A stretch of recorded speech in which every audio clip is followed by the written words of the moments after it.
In 1961, during the height of the Cold War space race, the Soviet Union achieved what the world believed to be humanity's first successful manned spaceflight, with Yuri Gagarin's historic orbit around Earth on April 12th. What the world did not know, and what would remain buried in classified files for decades, was that Gagarin was not the first human being the Soviets had launched into space. He was simply the first to return alive. The story begins not with triumph, but with a silence so profound it echoed through the concrete corridors of the Baikonur Cosmodrome in Kazakhstan. In the months preceding Gagarin's celebrated flight, Soviet engineers and officials spoke in whispers about what they called Cosmonaut Zero, a designation that appeared in no official records, mentioned in no state broadcasts, and existed only in the margins of technical reports that would later disappear entirely from Soviet archives. The first indication that something had gone terribly wrong emerged from an unlikely source. A maintenance worker named Dmitry Volkov, who cleaned the communications equipment at the Baikonur facility. Volkov, a man in his early 30s who had worked at the Cosmodrome since its construction began in 1955, possessed an unusual habit of keeping detailed personal notes about his daily routines. His small notebook, discovered decades later among his belongings after his death in 1967, contained entries that paint a disturbing picture of the final months of 1960 and the early weeks of 1961.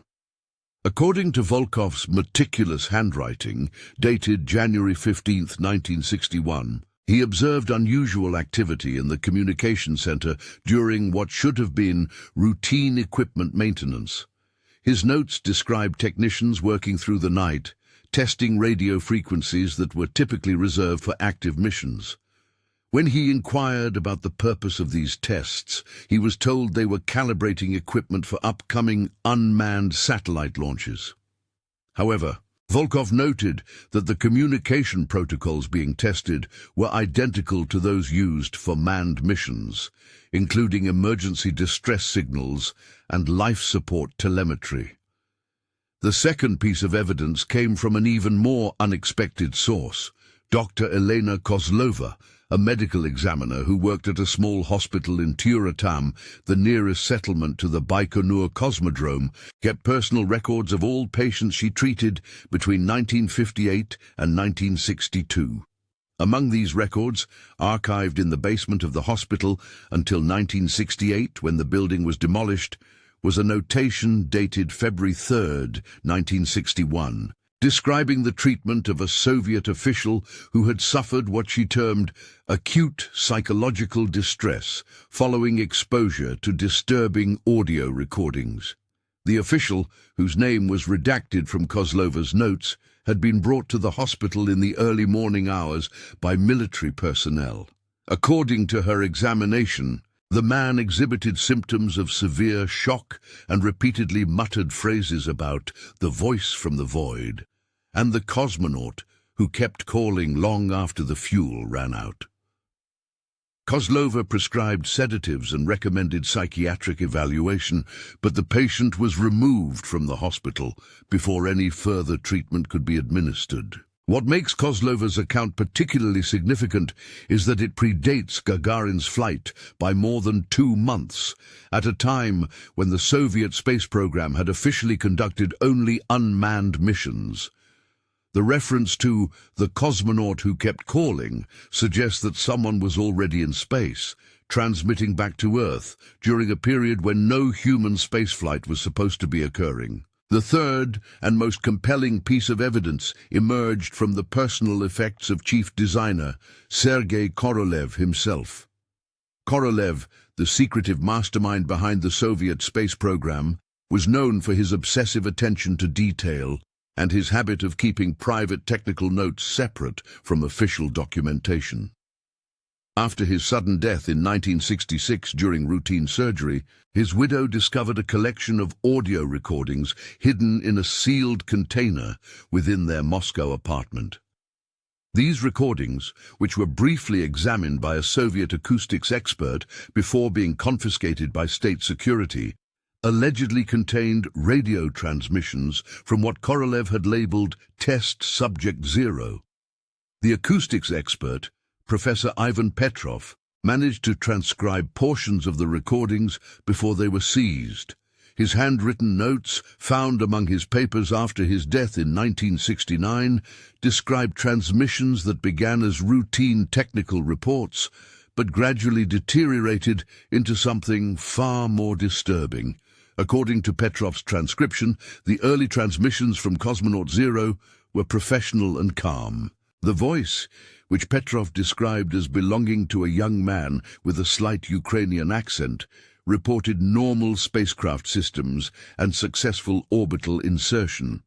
However, as the recordings progressed, the tone began to change.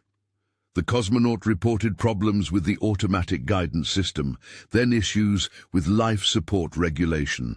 Most disturbing of all were the final transmissions, in which the cosmonaut appeared to realize that his mission was never intended to include a safe return to Earth. The recordings allegedly captured nearly 18 hours of continuous transmission, during which Cosmonaut Zero described his gradually deteriorating situation with a mixture of technical precision and growing desperation. Petrov's notes indicate that the cosmonaut understood the true nature of his mission approximately 6 hours into the flight, when he reported that his spacecraft's heat shield had been deliberately designed to fail during re-entry. From that point forward, the transmissions took on a haunting quality as the doomed man continued to perform his duties while fully aware that he would never see Earth again.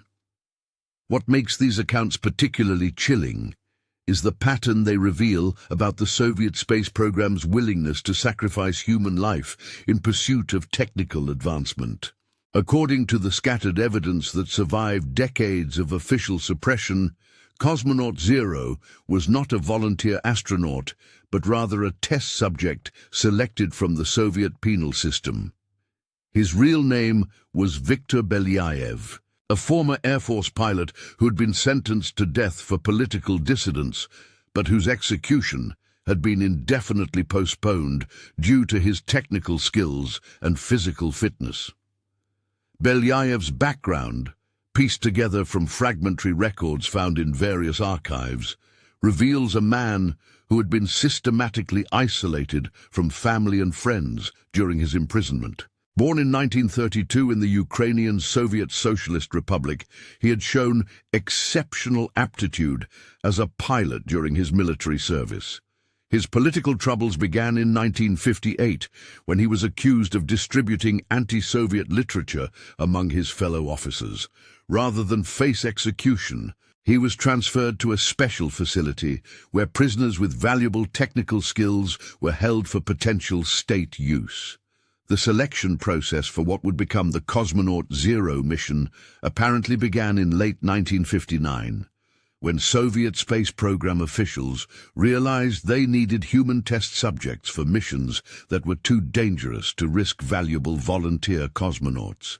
Belyaev and several other imprisoned pilots were subjected to extensive physical and psychological testing to determine their suitability for space travel. Unlike the celebrated cosmonauts, who would later become household names, these test subjects underwent training in complete secrecy, with no contact with the outside world and no knowledge of the true nature of their missions. The facility where this training took place has never been officially acknowledged, but evidence suggests it was located in a remote area of Kazakhstan, several hundred kilometers from the main Baikonur complex. Former guards who worked at various Soviet detention facilities during this period have reported rumors of a mysterious installation where prisoners were subjected to unusual physical conditioning that included extended periods in confined spaces and exposure to high levels of radiation. Dr. Mikhail Rudenko, a physician who worked at several Soviet correctional facilities during the 1950s and 60s, left behind personal notes that reference what he called the Space Preparation Protocol. According to Rudenko's writings, discovered after his death in 1971, selected prisoners were subjected to a training regimen that included prolonged isolation, extreme temperature variations, and psychological conditioning designed to ensure compliance with mission objectives even under extreme stress.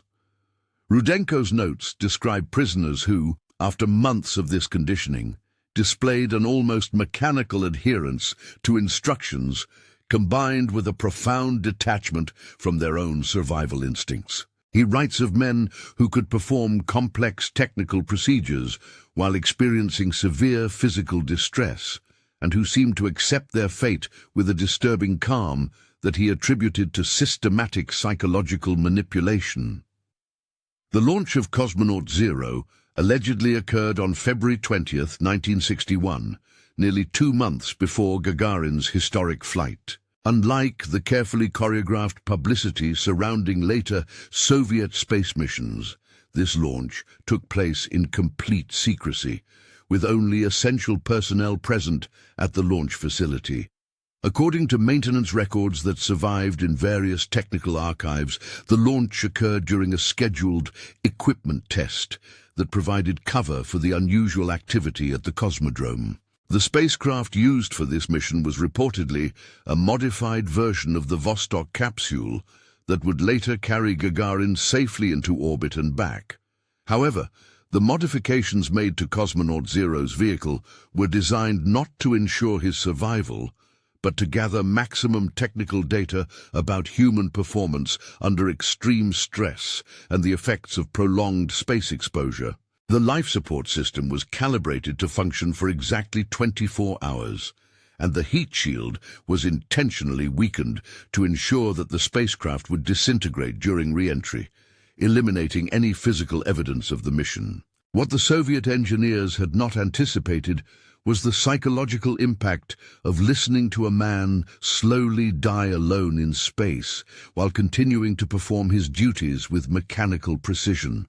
The radio transmissions from Cosmonaut Zero, monitored by a small team of technicians sworn to absolute secrecy, created a profound psychological trauma among those who heard them. Several technicians requested transfers to other facilities, claiming they could no longer sleep due to nightmares about the voice from space.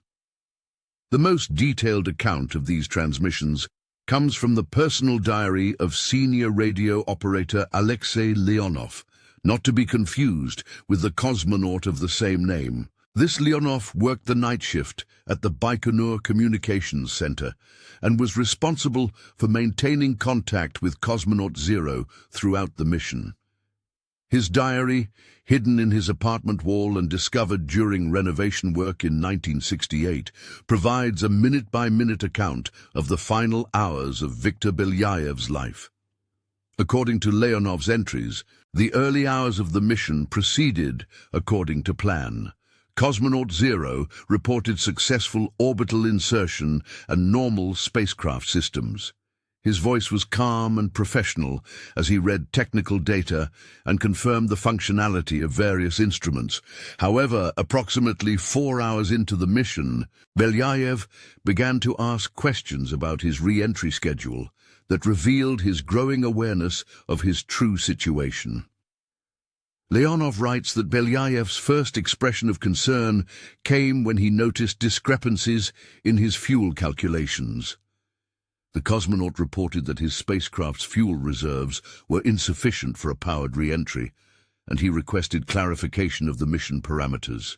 The response from ground control, according to Leonov's account, was simply to continue with his assigned tasks and await further instructions. Over the following hours, Belyaev's transmissions began to reflect his gradual realization that no rescue was planned. He reported problems with his life support system that ground control seemed uninterested in addressing. He requested emergency re-entry procedures that were not provided.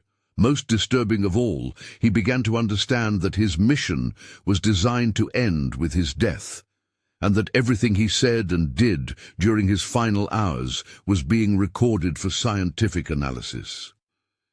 Despite this growing awareness of his fate, Belyaev continued to perform his assigned duties with remarkable discipline. He conducted experiments on the effects of weightlessness, monitored his own vital signs, and provided detailed reports on his psychological state as he faced imminent death.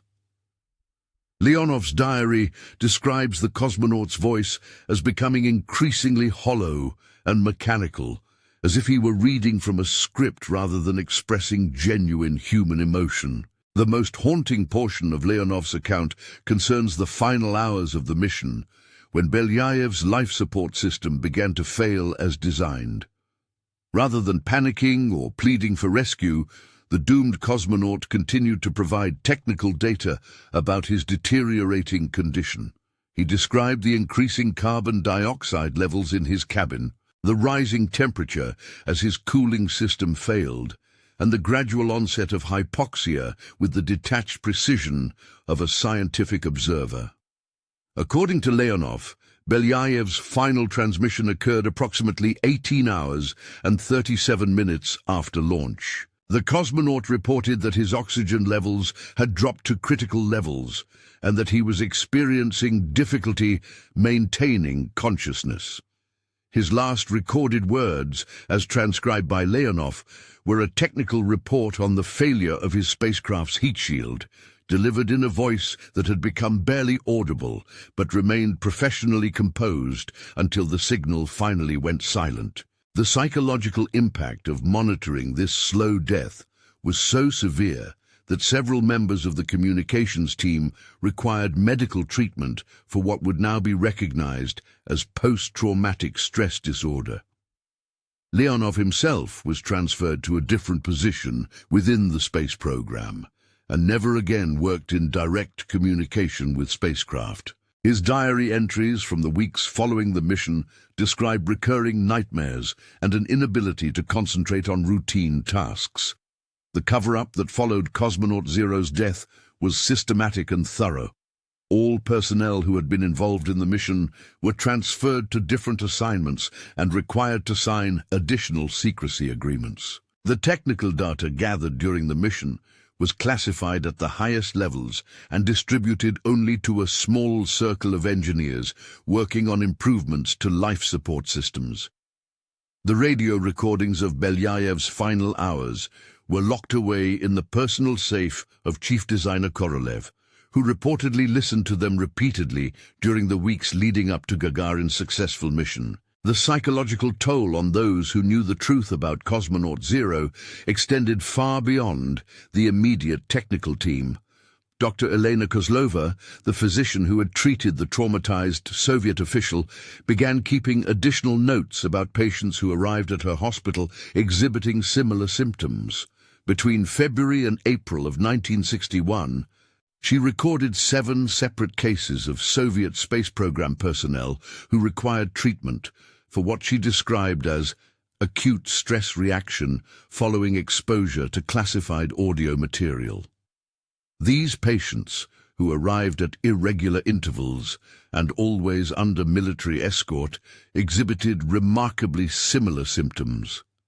They complained of persistent auditory hallucinations, particularly hearing voices calling for help from impossible distances. They reported difficulty sleeping and an obsessive focus on technical details related to spacecraft life support systems. Most disturbing of all, several patients claimed they could still hear Cosmonaut Zero's voice during quiet moments, continuing to report technical data from somewhere beyond Earth's atmosphere. The pattern of these medical cases suggests that knowledge of Cosmonaut Zero's fate spread beyond the immediate mission personnel, creating a widening circle of psychological trauma within the Soviet space program. Some officials began to question whether the valuable technical data gained from the mission justified the human cost, both for the cosmonaut who died and for those who were forced to witness his death.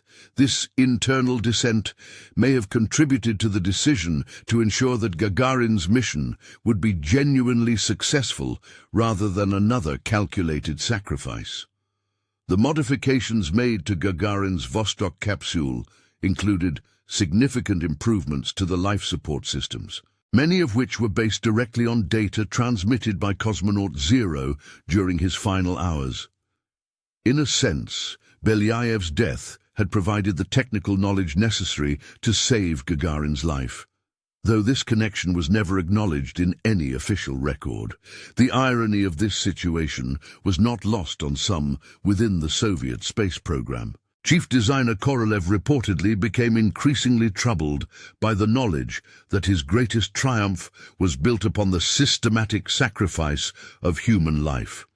According to notes found among his personal papers, Korolev began to suffer from insomnia and loss of appetite in the weeks following Gagarin's successful return. He wrote extensively about the moral implications of using human test subjects for missions known to be fatal, and seemed to struggle with the contradiction between his public role as a hero of Soviet science and his private knowledge of the program's darker aspects. The pressure of maintaining this terrible secret may have contributed to Korolev's declining health in the years following 1961.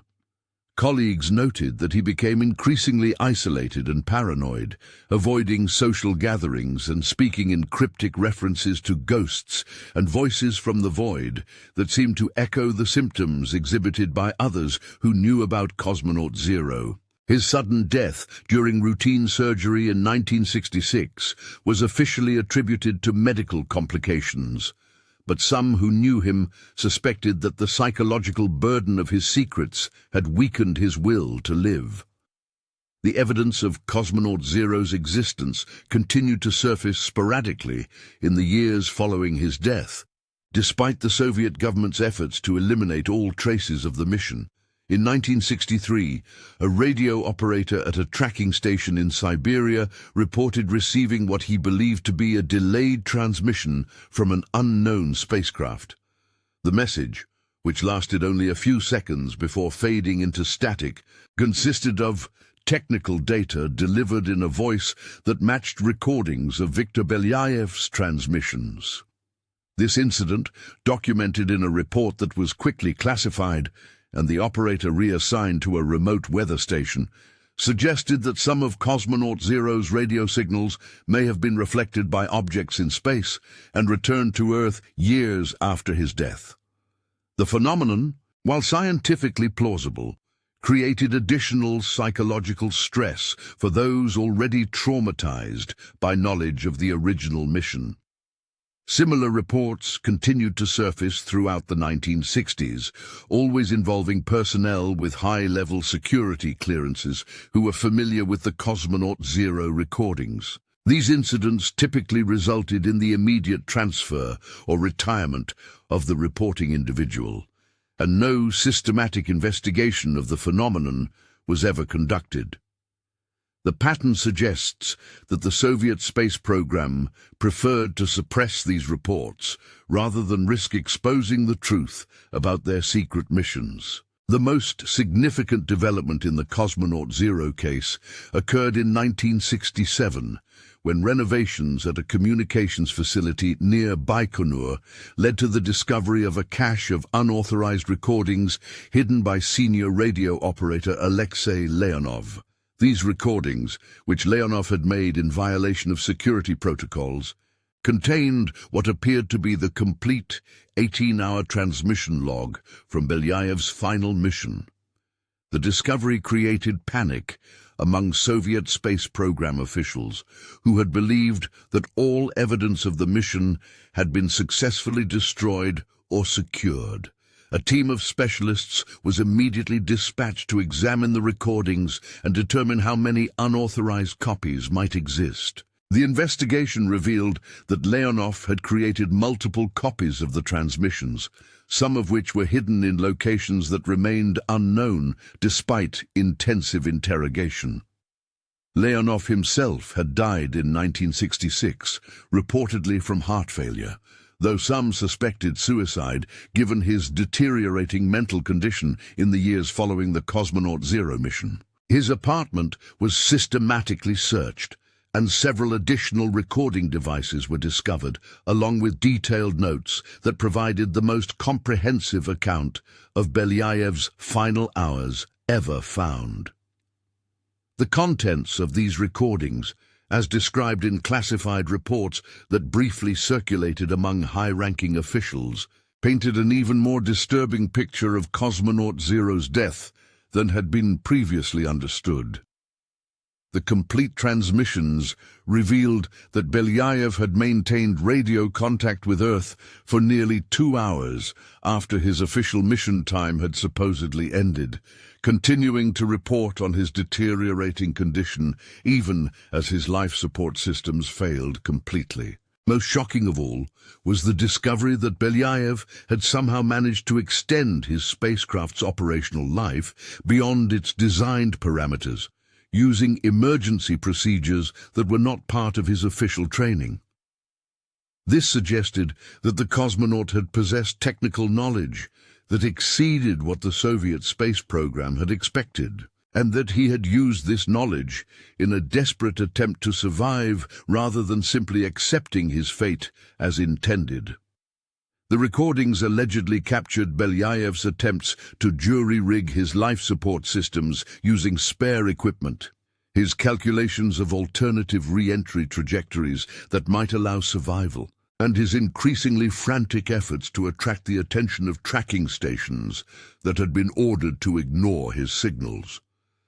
The image that emerged was not of a resigned test subject performing his duties until death, but of a skilled pilot fighting desperately for survival against impossible odds. This revelation created a new level of psychological trauma among those who learned of it. The knowledge that Cosmonaut Zero had not simply accepted his death as designed, but had struggled desperately to live, made the mission seem even more cruel and unnecessary. Several officials who reviewed the recordings requested immediate transfer to non-space-related positions, unable to continue their work knowing what their program had done to Viktor Belyaev. The final chapter in the immediate cover-up of Cosmonaut Zero's death came in 1968, when a comprehensive effort was made to eliminate all remaining evidence of the mission. This operation, conducted under the personal supervision of KGB chairman Yuri Andropov, involved the systematic destruction of documents, the confiscation of unauthorized recordings, and the retirement or reassignment of all personnel with knowledge of the case. However, the operation was only partially successful. The decentralized nature of the Soviet space program meant that evidence of Cosmonaut Zero's existence had been scattered across multiple facilities and hidden by various individuals who understood the historical significance of what they had witnessed. Despite intensive efforts, complete elimination of the evidence proved impossible. The psychological legacy of Cosmonaut Zero continued to haunt the Soviet space program throughout the 1960s. Personnel involved in subsequent missions reported difficulties concentrating during critical phases of flight, particularly during communications with cosmonauts who found themselves in dangerous situations. The knowledge that the program had previously abandoned a cosmonaut to die alone in space created a persistent fear that official rescue efforts might be similarly half-hearted. This fear may have contributed to the extreme caution that characterized Soviet space missions in the years following Gagarin's flight. The program's reluctance to take risks with human life, which had not been evident during the Cosmonaut Zero mission, became increasingly pronounced as more personnel learned about Belyaev's fate. What had been intended as a calculated sacrifice to advance Soviet space technology had inadvertently created a culture of paranoia and mistrust within the program itself. The broader implications of Cosmonaut Zero's death extended beyond the immediate psychological impact on space program personnel. The mission represented a fundamental violation of the humanistic principles that the Soviet Union claimed to represent, reducing a human being to the status of expendable test equipment in pursuit of national prestige. This contradiction between stated ideals and actual practice created cognitive dissonance among those who learned of it, leading to questioning of other official claims and policies.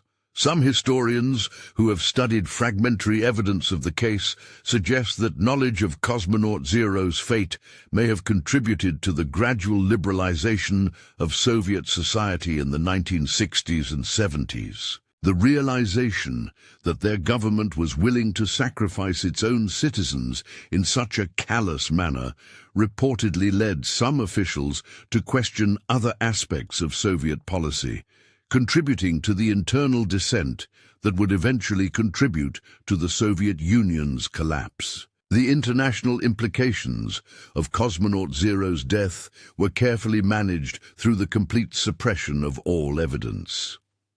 The Soviet Union's victory in the space race was built upon achievements that the world was never allowed to evaluate fully, including the human cost of rapid technological advancement.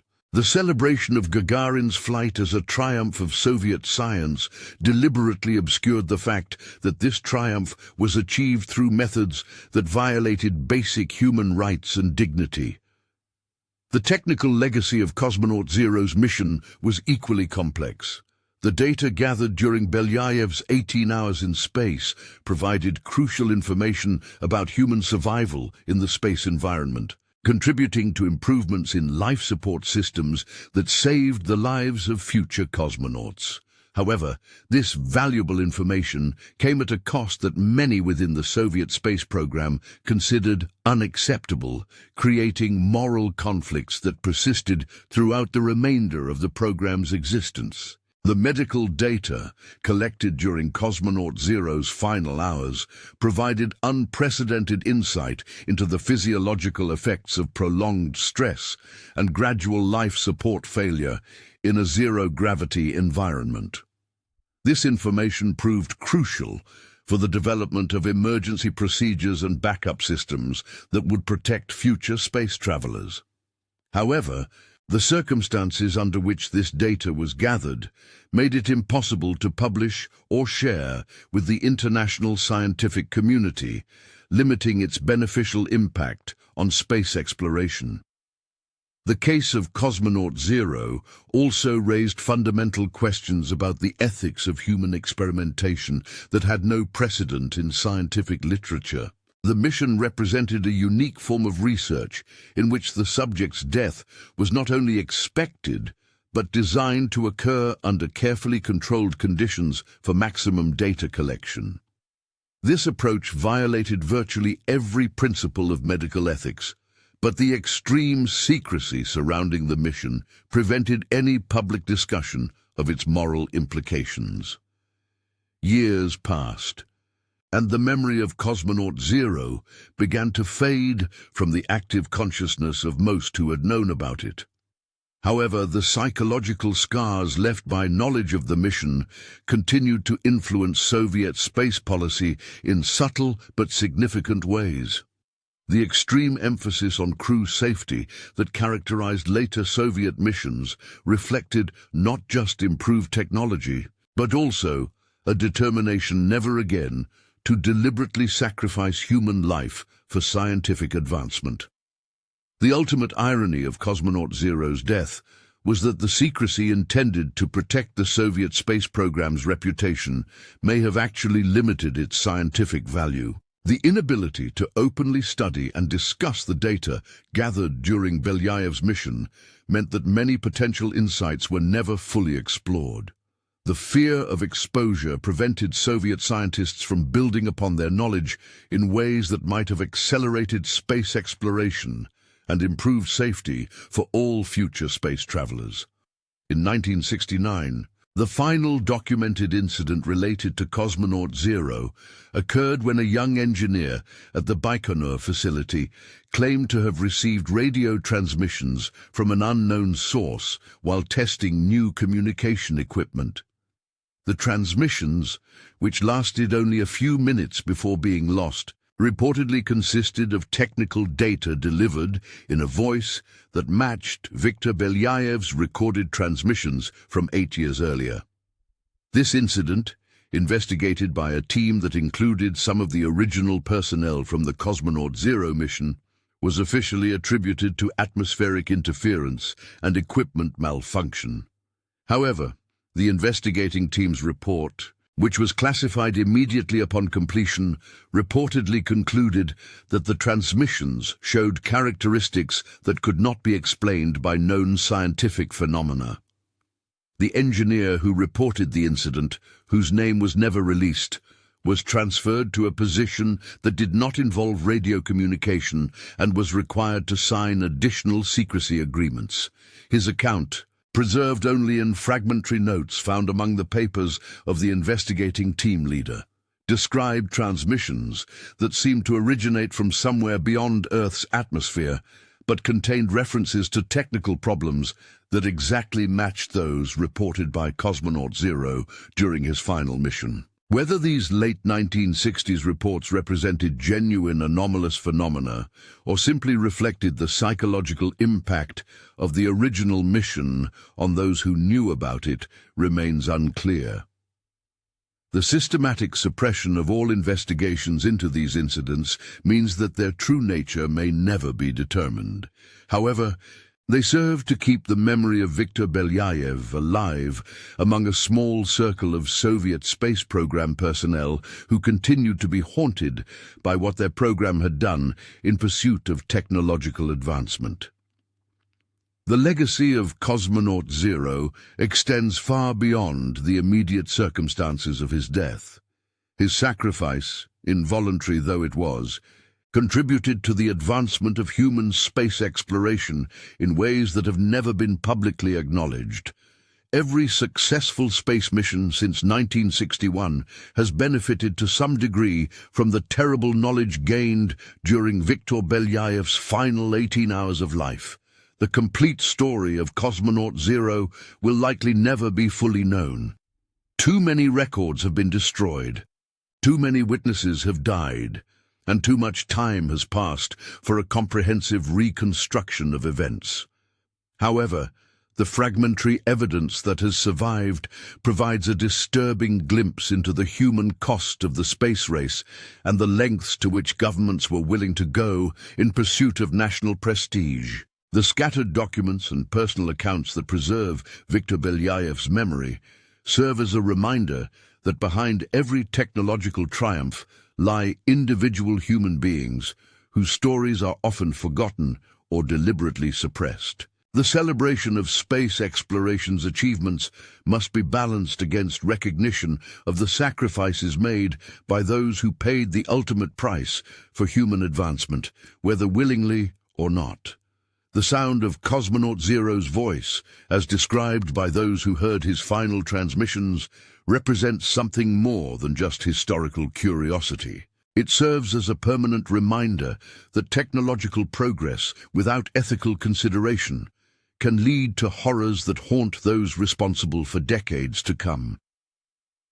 The fear in the voices of those who remembered Viktor Belyayev's death suggests that some prices are too high to pay, even for the grandest achievements. In the end, the case of Cosmonaut Zero stands as a testament to both human cruelty and human dignity. Viktor Belyayev, facing certain death in the most isolated environment imaginable, continued to perform his duties with professional competence while fighting desperately for survival. His example serves as a reminder that individual human courage can transcend even the most dehumanizing circumstances. The silence that has surrounded Cosmonaut Zero's death for more than 5 decades reflects not just government secrecy, but also the psychological difficulty of confronting what was done in the name of progress. Perhaps the greatest tragedy of Viktor Belyayev's death is not just that he died alone in space, but that his sacrifice could never be openly honored or even acknowledged by the society that claimed his life. Today, more than 60 years after Viktor Belyayev's spacecraft fell silent somewhere in the darkness beyond Earth's atmosphere, the sound of his voice continues to echo in the memories of those few who heard his final transmissions. Though the Soviet Union that killed him has long since collapsed, the questions raised by his death remain relevant to any society that pursues technological advancement without careful consideration of its human cost.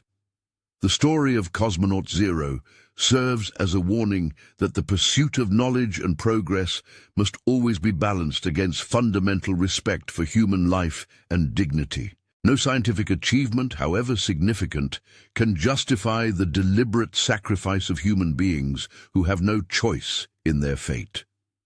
Viktor Belyaev's death reminds us that behind every technological milestone lie individual human beings whose lives and deaths deserve to be remembered and honored. And the documents that preserve fragmentary evidence of Cosmonaut Zero's existence continue to surface occasionally, hidden in archives and personal collections that escaped the systematic destruction ordered by Soviet authorities.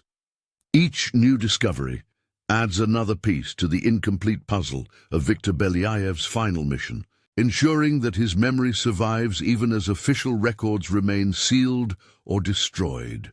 Perhaps the most fitting memorial to Cosmonaut Zero is the improved safety systems that now protect space travelers around the world. The knowledge gained from Viktor Belyaev's terrible death has contributed to technologies that have saved countless lives in the decades since his sacrifice. Though he could never know it, his unwilling contribution to human space exploration continues to benefit those who follow in his path among the stars. The whispers that still circulate among aging veterans of the Soviet space program suggest that Viktor Belyaev's story is not unique. References to other test subjects and preliminary missions hint at additional sacrifices that remain buried in classified archives.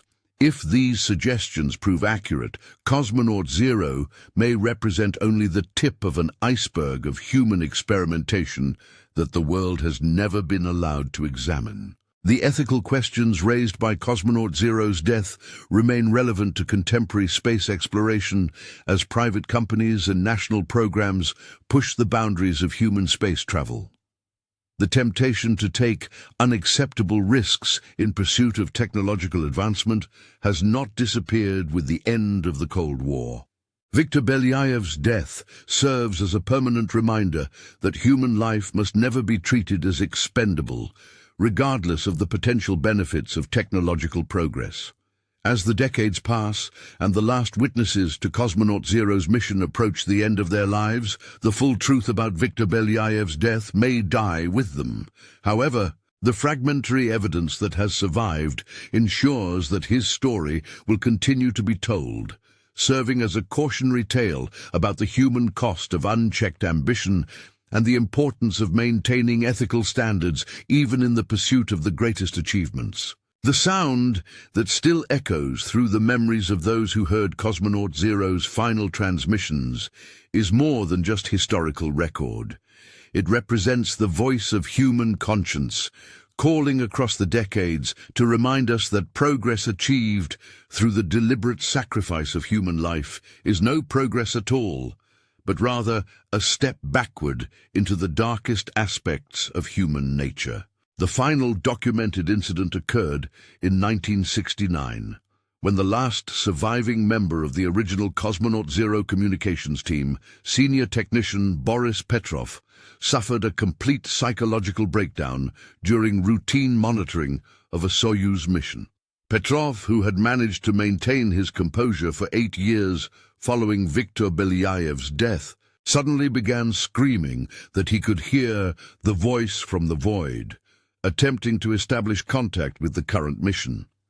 His colleagues, unaware of Petrov's connection to the classified Cosmonaut Zero project, initially attributed his breakdown to work-related stress. However, when medical personnel arrived to treat him, they found that he was reciting technical data that exactly matched transmissions recorded during Belyaev's final mission. The precision of these recitations, delivered in a voice that mimicked the cadence and tone of the long-dead cosmonaut, convinced witnesses that Petrov was experiencing something beyond ordinary psychological distress. Petrov was immediately sedated and transferred to a special psychiatric facility, reserved for personnel with high-level security clearances.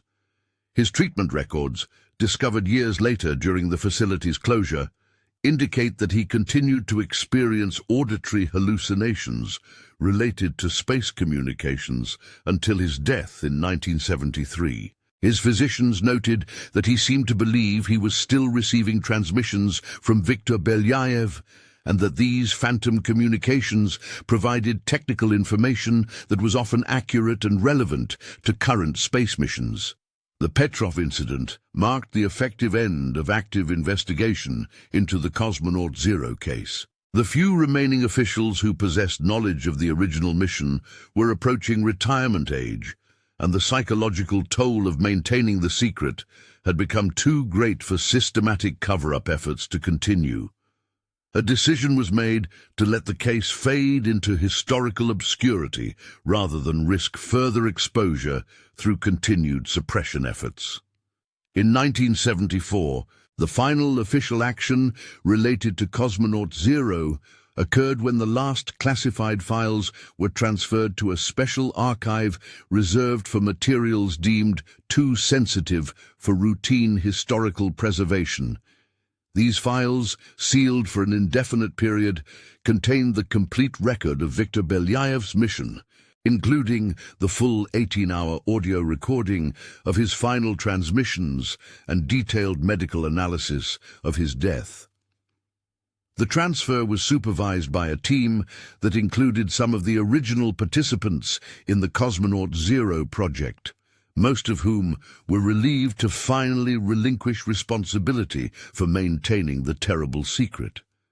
However, the psychological scars left by their knowledge of the mission remained with them until their deaths, serving as a permanent reminder of the human cost of their nation's greatest technological achievement.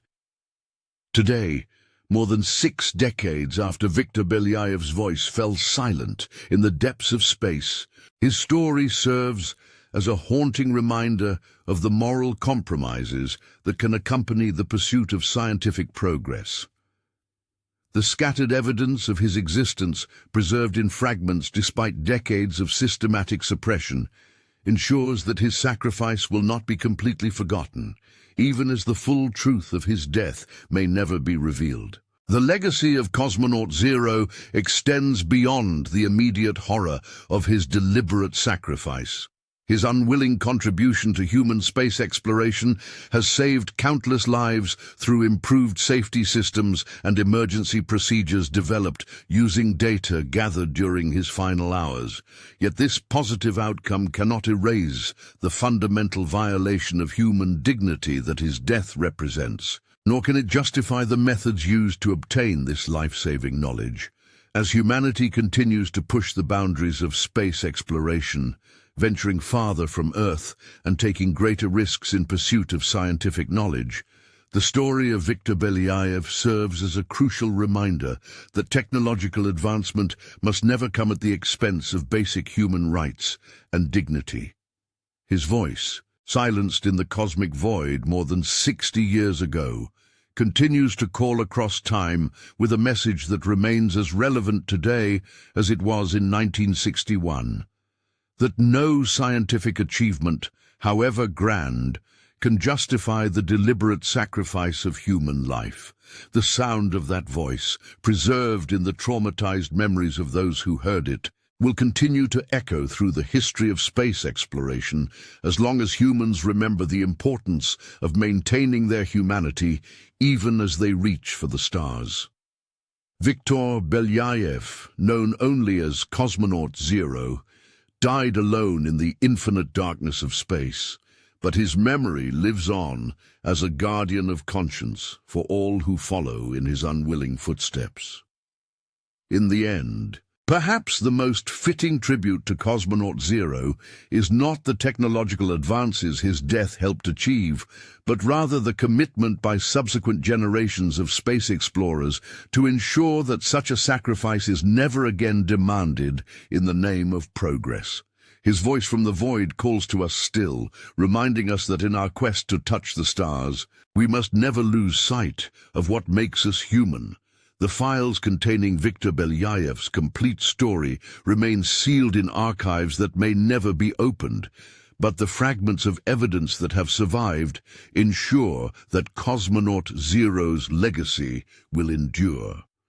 His death stands as both a warning and a warning of what can happen when ambition overrides ethics, and a promise that his sacrifice will serve to protect others from sharing his fate.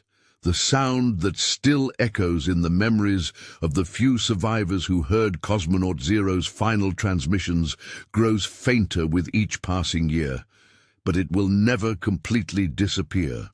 For as long as humans venture into space, Viktor Belyaev's voice will whisper from the cosmic darkness, reminding us that behind every technological triumph lies the irreplaceable value of individual human life, and that no achievement is worth the deliberate sacrifice of those who trust us with their lives.